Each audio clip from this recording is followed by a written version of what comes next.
I just need to make sure I'm getting my diet right because I do have a fight. Hey, listen, I know. I'm working with Dolce too. I'm going to start working with him, so I know that he's going to crack the whip. Yeah, Mike Dolce is cracking the whip right now, and that's why I'm cracking. If you notice a little bit, I'm a little calorie deprived at the moment. Okay, it's okay. Karyn Bryant here with Chris Leben. Now, Chris, you got a big, huge fight coming up with Wanderlei Silva. He knows that you're going to be a challenge for him because you guys just go out there slugging away. But what is it about Wanderlei that's so appealing for you? Well, you know, Wanderlei is one of the guys that I grew up watching. You know, there was an old Japanese toy store in Portland, and I used to go down there and rent bootleg Pride videos just to watch Wanderlei fight. And in a lot of ways, I think I tried to emulate his style. Yeah, I mean, it's also a fight that he wanted to take with you instead of fighting Brian Stanley. Remember, he specifically wanted somebody that was going to be like a bigger name and a bigger challenge for him. So in a way, too, that also has to feel good that he's bestowing upon you this certain element of like awesomeness that you're worthy of fighting. It does. You know, I think that, you know, we all want that bonus. And I mean, I think that me and Wanderlei are pretty much a shoo-in for fight of the night or knockout of the night, one of the two, right? So, you know, it's exciting. I mean, honestly, you know, I've been training, I've been working a lot of technique, but you know, it's just going to be, my gut instinct got to be a bloodbath.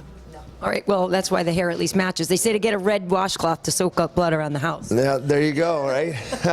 You know, I had a conversation once with Scott Smith, and he talked about you in particular and himself, kind of put you guys together, saying, listen, neither of us guys will ever be champ. I mean, he said, I didn't say it, but, you know, he said, but we put on crowd-pleasing fights. We go out there. We leave it all out there. He has such admiration for you, and I don't know how you feel about Scott, but there is a certain mentality that you have that you could say is a little different from other fighters. Absolutely. I mean, my goal now, this is my 19th fight in the UFC, and I want to just have fights, you know, that in the future people look back and they go, man, Chris, your career was a highlight reel. You know, your career, you had great fights against legends of the sport, and whether or not I end up with the belt, this is a superficial object. The bottom line is any given Sunday, there's somebody out there that is better than you. And if you think that there's not, you're fooling yourself. There's somebody in this world that beats you right now, you know, and I know that.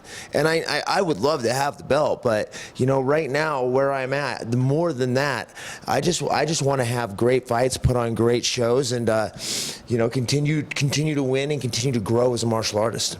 And last question, are you an adrenaline junkie out of the octagon as well? What do you do when you're not in fight mode, when you're in downtime?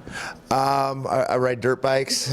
That's a yes. Yeah, I ride dirt bikes and I skateboard and I surf and I golf as well. Oh, I do too, so it's a good game. It's nice and calming until you get really pissed. No, somebody told me to take up golfing to relax. Liar, I've broken 3 clubs. Totally. I feel you on that one. Well, Chris, thanks for talking with us and best of luck on Saturday. All right, thank you. Can you do a quick guy? You don't get bet on stories already?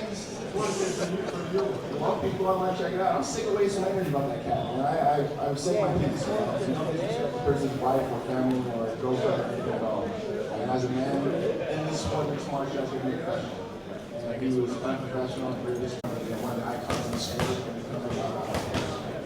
Pushing a brand, T.O.T.'s pushing a brand to punch me that I never thought I could do. Being a businessman, being a father, being a fighter, I really pushed it to the next level. Because when the kid was on the streets 20 years ago, he was just supposed to look back. My sons would be very, very proud of me. If I'm in the Hall of Fame next time, either way, I know I can look back and say my kid would be very proud of me. Because of my father was a champion.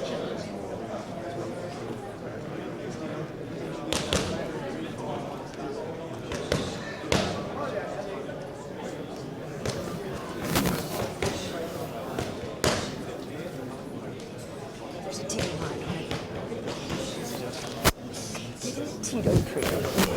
I'd like to start off first. So did you make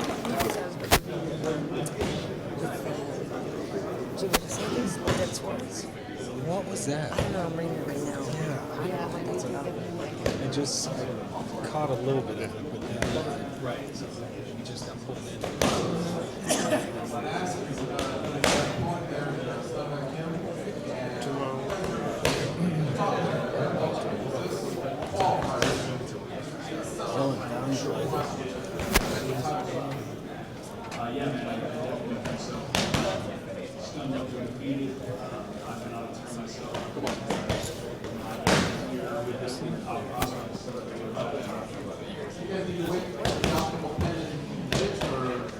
When this determined, in your opinion? No, it's just being real.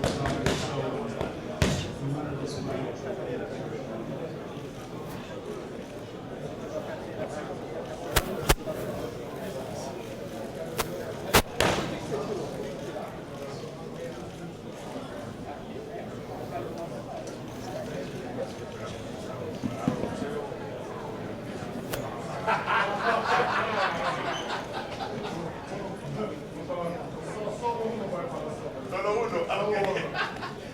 Gracias, suerte el sábado. Muchas gracias.